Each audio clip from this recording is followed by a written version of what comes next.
ऐसे मैंने मेरी सनम का हाथ पकड़ा था।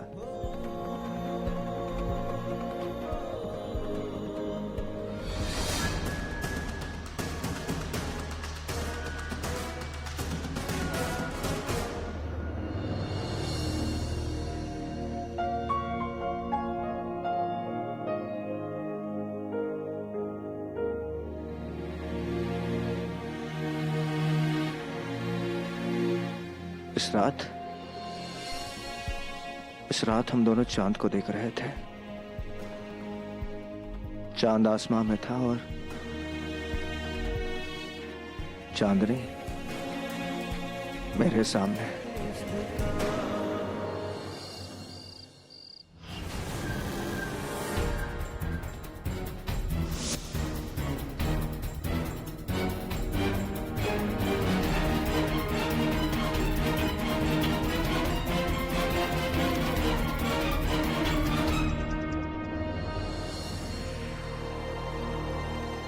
क्या हुआ?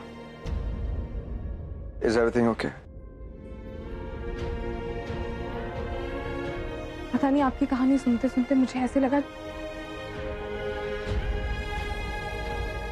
जैसे ये मेरी कहानी। Of course तुम्हें ऐसा ही लगेगा, क्योंकि दरअसल ये कहानी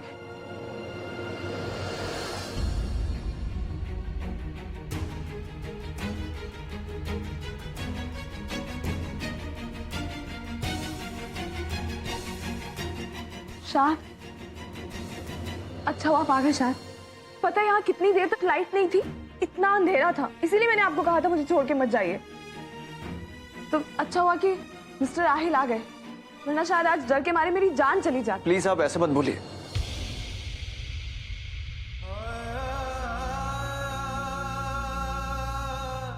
शायद मुझे ठीक नहीं लग रहा है, बहुत सर दर्द हो रहा है, प्लीज मुझे मेरी दवाइयाँ दे दीजिए। आराम कीजिए। मिस्टर आहिल, बहुत बहुत शुक्रिया आपका, आपने इनका ख्याल रखा, थैंक यू। काफी देर हो चुकी है, जन्नत को दवाई अभी लेनी है। आप आई थिंक मुझे चलना चाहिए।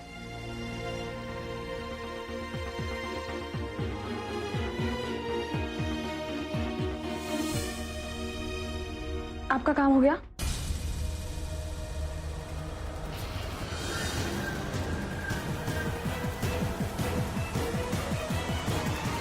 काम तो अभी शुरू हुआ है, छोड़िए इसे। चल।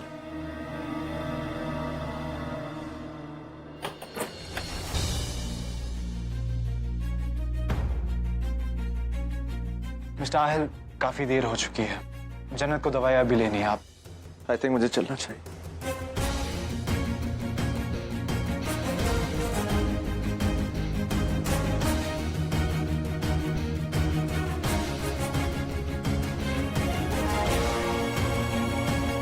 मोहब्बत को दुनिया की नजर लगते देर नहीं लगती। मुझे किसी भी कीमत पर अपनी सनम को जल्द से जल्द इस घर में, अपनी जिंदगी में वापस लाना होगा। मुझे मेरी सनम की मोहब्बत पर अपनी जान से भी ज्यादा यकीन है, लेकिन शायद मौला मेरी तकलीफ दूर कर। मौला प्लीज।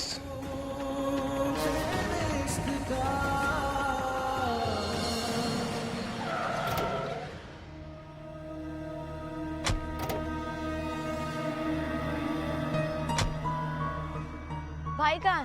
साहब गार्डन में है।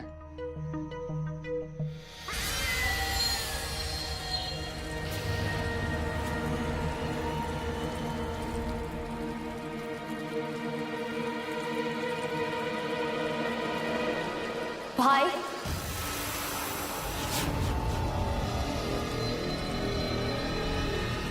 आपा,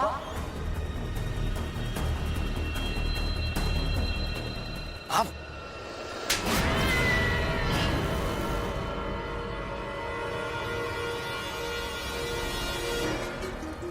मेरी गैर हाजिरी में इतना बड़ा तमाशा खड़ा कर लिया तुमने। मैं थोड़े दिनों के लिए बाहर क्या चली गई, तुम्हें अय्याशी करने की पूरी छूट मिल गई। हमारे सारे रिश्तेदार मर गए थे, जो बिना किसी की इजाजत के तुमने सगाई तक कर ली। कौन है वो लड़की? मैंने पूछा कौन है वो लड़की? जी उसका नाम नाजिया है, भोपाल के नवाब आहिल रजा इब्राहिम की बहन। वाह, नवाब की बहन। अपने पैर फैलाने से पहले अपनी चादर तो देख लेनी चाहिए थी सैफ। इस बार तुमने अपनी औकात से बड़ा ख्वाब देखा है। अच्छा ये सब छोड़ो, वैसे ये बताओ कहाँ रहते हैं वो लोग? जी वो बड़े चौक वाली कोठी वो उन्हीं की है। बड़े चौक वाली कोठी? पता नहीं ऐसा क्यों लग रहा है कि उस कोठी से मेरा बहुत पुराना रिश्ता है। अच्छा उनका नंबर दो, मुझे उनसे कुछ बात करनी है। जी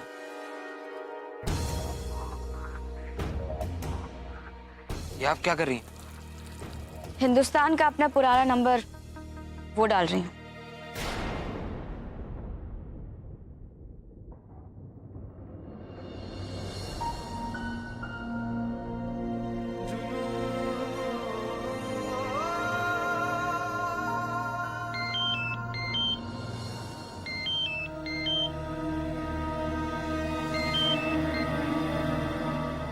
हेलो। अस्सलाम वालेकुम। वालेकुम सलाम। मैं भोपाल की मेयर सैफ की बड़ी बहन बोल रही हूँ। अरे कैसे हैं आप? आप भोपाल कब आए? भोपाल तो मैं आ चुकी हूँ और आपसे मिलना भी चाहती हूँ। जी मैं भी। वैसे मेरी गैर हाजिरी में सगाई तो हो ही चुकी है और मेरे सैफ मियाँ और आपकी बहन, इनका रिश्ता भी काफी आगे बढ़ चुका है। जी लेकिन मैं फिर भी चाहती हूँ कि हम दोनों एक दूसरे से मिल लें और एक दूसरे को जान लें। अब इनके रिश्ते के साथ साथ हमारे खानदान भी तो एक साथ जुड़ने वाले हैं। आप क्या कहते हैं? एब्सोल्युटली। एक्चुअली मैं खुद आपसे मिलना चाह रहा था। मेरी बहन अब आपके घर की बेगम बनने वाली है, तो हम एक दूसरे को जितनी अच्छी तरह से जान ले उतना ही बेहतर होगा। तो आप क्यों ना कल मेरे घर आ जाए? मैं भी यही चाहती हूँ आयल साहब, हम जल्द से जल्द मिल लें और इनके निकाह की तारीख पक्की कर दें। सही कहा आपने। इस काम में और देरी करना मुनासिब नहीं है। इंशाल्लाह हम जल्दी मिलेंगे। खुदा हाफिज। खुदा हाफिज। सैफ, जी आप तुमने बहुत बड़ी गलती की, लेकिन अब याद रखना कि मैं भोपाल की मेयर हूँ और मेरा यहाँ बहुत नाम है। एक बार मेरा नाम खराब हो गया तो समझ लो सब कुछ खत्म। आपा मैं चलता हूँ।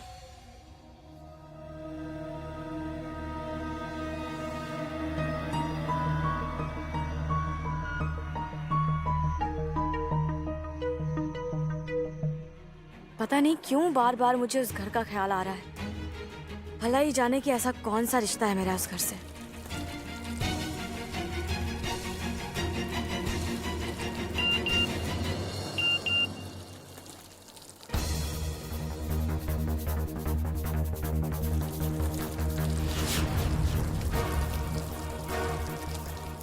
देखो बेटा, हम तुम्हारी अम्मी हैं और तुम हमारे बच्चे, हमारा खून हो।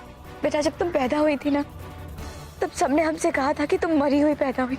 इस बेरहम दुनिया ने एक माँ को अपनी बच्ची से अलग कर दिया, लेकिन अल्लाह का करम तो देखो।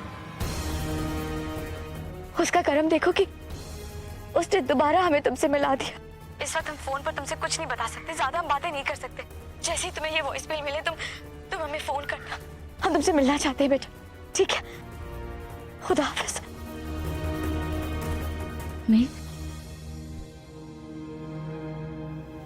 मेरी अम्मी? मेरी अम्मी? नहीं, ये कैसे हो सकता है? ये सच नहीं। जरूर किसी ने मेरे साथ बहुत बड़ा बेहुदा मजाक किया है। ये सच नहीं हो सकता।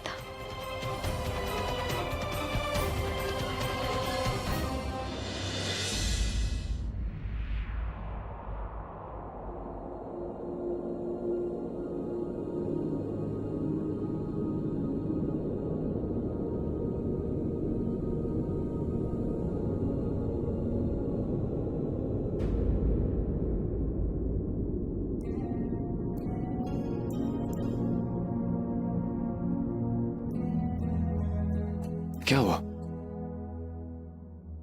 तबीयत ठीक नहीं है? ठीक हूं, पर वैसे नींद नहीं आ रही है। दिल में अजीब अजीब से ख्याल आ रहे हैं। शायद मैं जानती हूं, मैंने ही आपसे कहा था कि जब तक मेरी तबीयत ठीक नहीं हो जाती हम एक दूसरे से दूर रहेंगे। इसीलिए शौहर होने के बावजूद भी आप अब कभी मेरे करीब नहीं आ पाए। लेकिन अब मुझे ऐसा लग रहा है मैं गलत थी। मुझे ऐसा लग रहा है कि इन हालात की वजह से हमारे रिश्ते में दूरियां आ गई हैं। और अब मुझे डर लग रहा है कि इन दूरियों का हमारे रिश्ते पे कोई गलत असर ना पड़े। ऐसे क्यों सोच रही हैं आप? पता नहीं, शायद मुझे ऐसा लग रहा है कि हमारे रिश्ते में कुछ तो ऐसा है जो अधूरा है। कभी कभी मुझे ऐसा लगता है कि जैसे मिस्टर इब्राहिम और सनम एक दूसरे के साथ ना होकर भी एक दूसरे के करीब हैं।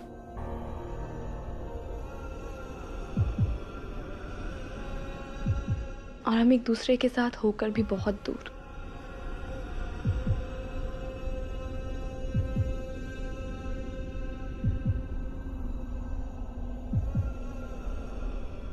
शायद I'm सॉरी अगर आपको बुरा लगा हो, लेकिन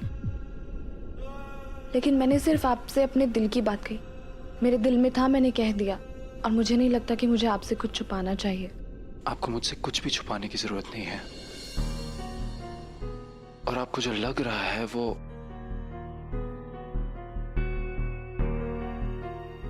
वो शायद सच हो। जन्नत किसी भी रिश्ते की बुनियाद भरोसे पे टिकी रहती है। और भरोसा तब आता है जब दो इंसान एक दूसरे के साथ अपने दिल की सारी बातें शेयर कर सके, इस यकीन के साथ कि हकीकत जानने के बाद भी उनके रिश्ते पे कोई फर्क ना पड़े, बल्कि उनका रिश्ता और मजबूत हो जाए।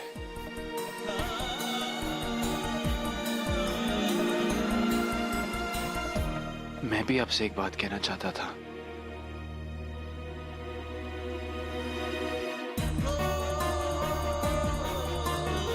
पर हिम्मत जुटा नहीं पाया। डरता था मैं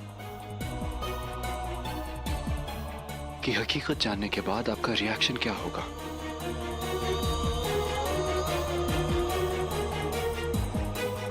लेकिन अब और नहीं।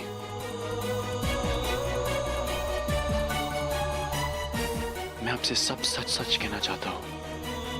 जन्नत, आपसे पहली बार मुलाकात मेरी तब हुई थी जब उच्च शरीफ के दंगों में आप मुझसे टकराई थी।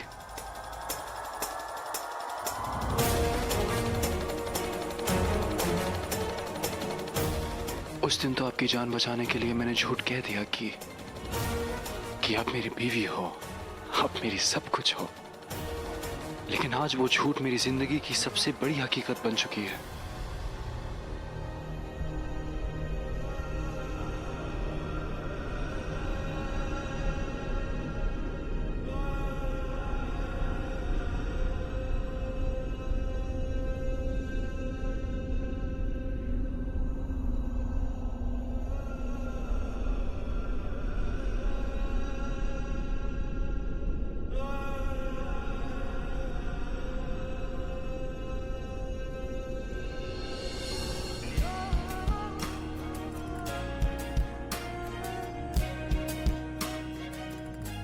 मैंने कई बार कहने की कोशिश की थी जन्नत, पर कह नहीं पाया। पर आज मैं आपसे कहता हूं जन्नत,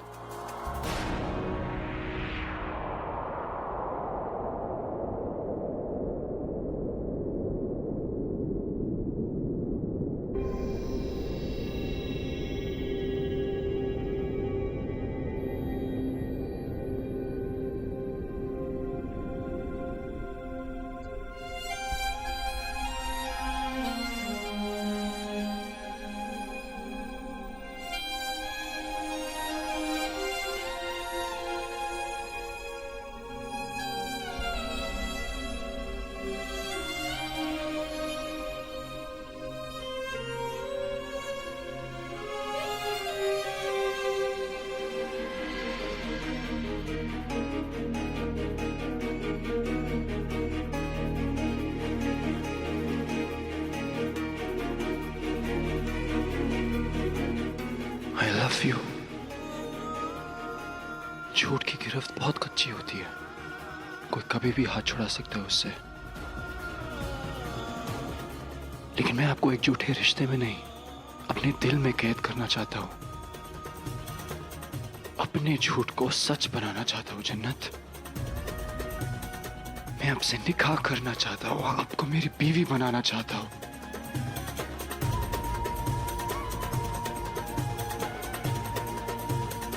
अब और झूठ नहीं। I love you। आप मेरी जन्नत है, मेरी जिंदगी है।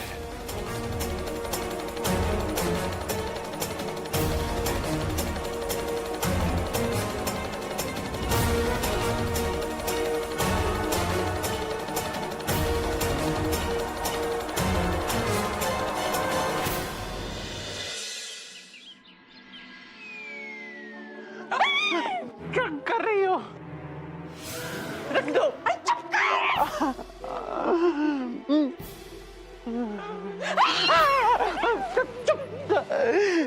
या अल्लाह प्लीज ये नई सनम की रूह को तो मुझसे दूर ही रखना। अगर मुझे कुछ हो गया तो इस कायनात से खूबसूरती का नाम निशान मिट जाएगा। अल्लाह मैं तो हुई छुई मुई। अल्लाह ये भूतनी यहाँ आ गई तो हमारे बचने का कोई चांस नहीं है।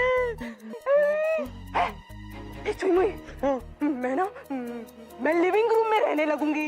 ये जब जिंदा थी तब शैतान थी, पता नहीं मरने के बाद क्या बनी होगी।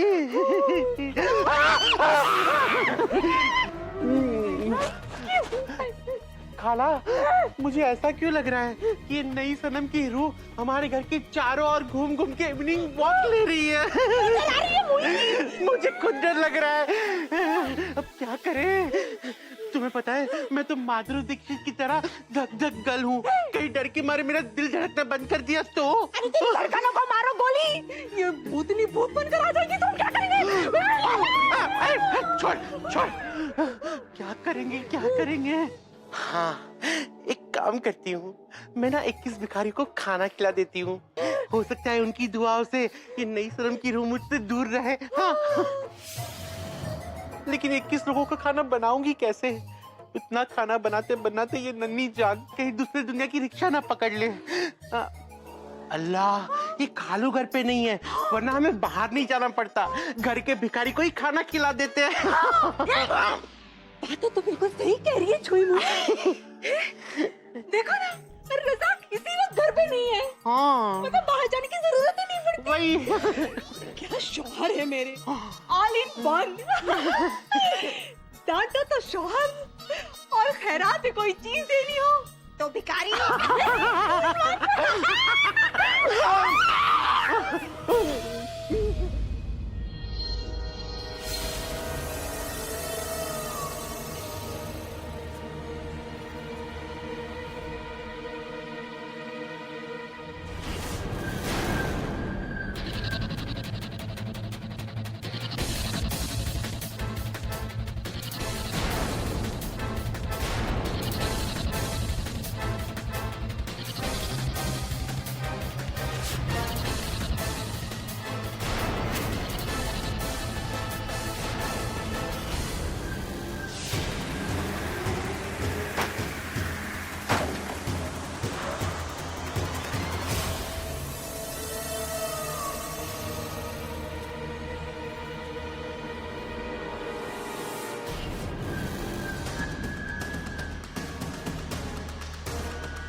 अरे आंटी मेरी बोतल है। अब मेरी हो गई। अरे आंटी दो ना।